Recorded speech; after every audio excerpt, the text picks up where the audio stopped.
เรียนไปดีแล้วเรียนไปดีแล้ว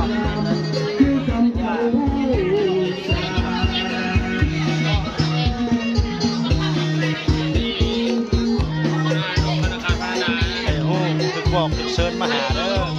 บ้านคนน้อยเด้อมาได้มื้อนี้ผู้เบ้านาไฮมาเลี้ยนเศร้าห้วยแก้วดงบัง มายามเฮือนเฮาได้ไงเพิ่นหักกลับมาได้ไงหักกลับมา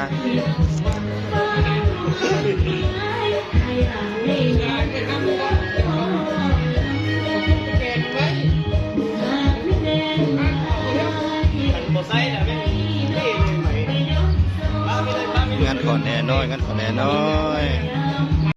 ขอถามทางกลุ่มเนาะสิเพิ่มหมอนี้เข้ามา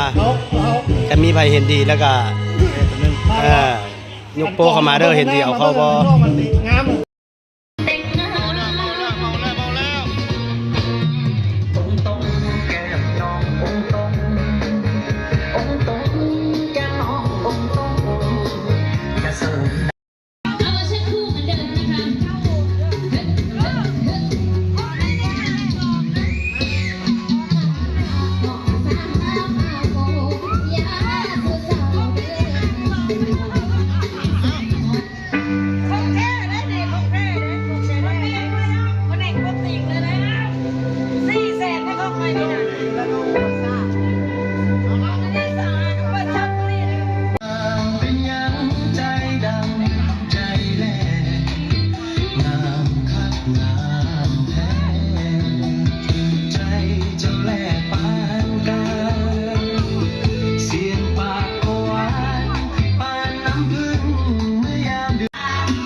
โทรศัพท์เพิ่มมันเจ้ห้องเอ็มเพื่อห้องเอ็มต่างหากเจ้นี่พี่บาเจ้าเท่าเจ้เอาไปอันรวมเงินเอาคำเนาะเจ้าไอ้เจ้าบอกเจ้าหลานที่สร้างเงินเจ้าคนจะฆ่าเจ้าหลวงพ่อเขาบอกฮู้โรงพยาบาลแจ้งสว่างนี่โรงพยาบาล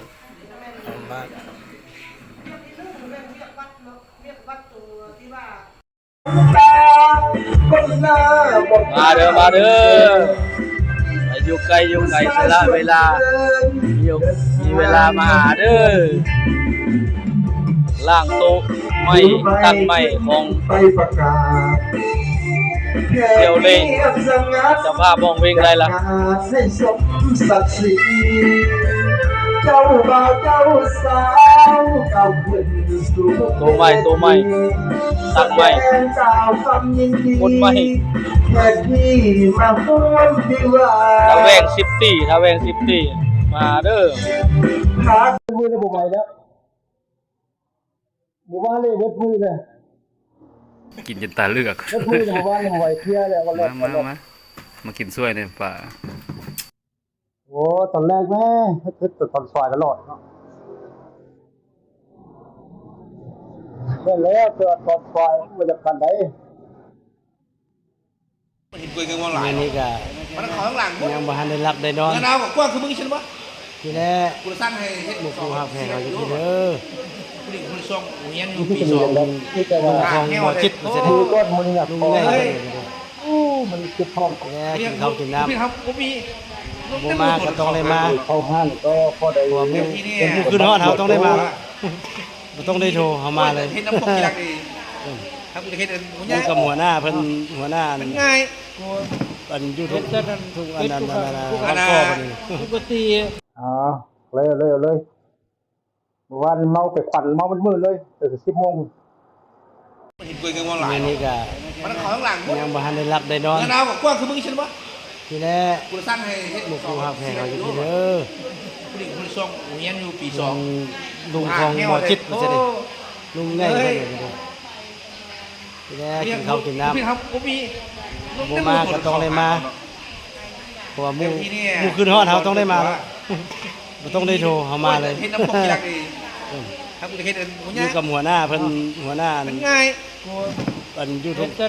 อันนั้น อันนั้น ก็เพิ่น ปกติ